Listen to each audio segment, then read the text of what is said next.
નમસ્કાર સજ્જનો. તો સજ્જનો, આમ તો એવું અવારનવાર વાંચવા અને સાંભળવા મળતું હોય છે કે રૂપિયા છે ને તે મહેનતથી નહીં, દિમાગથી એટલે કે બુદ્ધિથી બનતા હોય છે.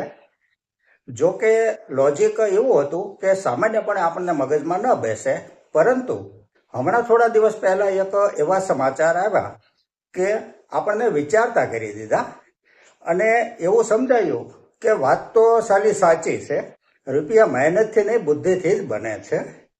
વાત એમ બની છે કે જેવી રીતે દરેક ખેડૂત ખેતી કરે છે તેવી જ રીતે એક મંત્રીએ એટલે કે મિનિસ્ટર સાહેબે પણ ખેતી કરી, અને ખેતી કરી કાકડીની, જેને આપણે આપણી તળપદી ભાષામાં આર્યા કહીએ છીએ, જે ચીભડાની જ એક જાત અથવા તો પ્રકાર છે.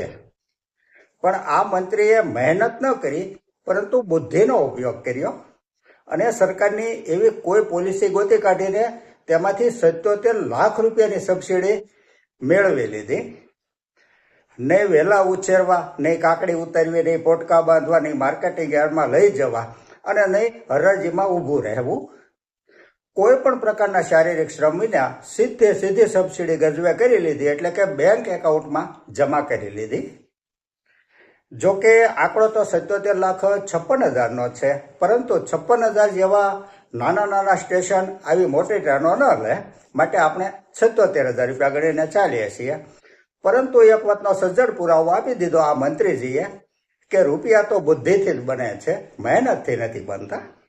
હવે આને મહેનત કહેવી, બુદ્ધિ કહેવી, ટેલેન્ટ કહેવાય કે પછી છળ કપટ કહેવાય, તે તો આપણે ન ડિસાઈડ કરી શકીએ. પરંતુ નીપજ ઉપજ સારી લીધી એટલું તો ચોક્કસપણે કહી શકાય.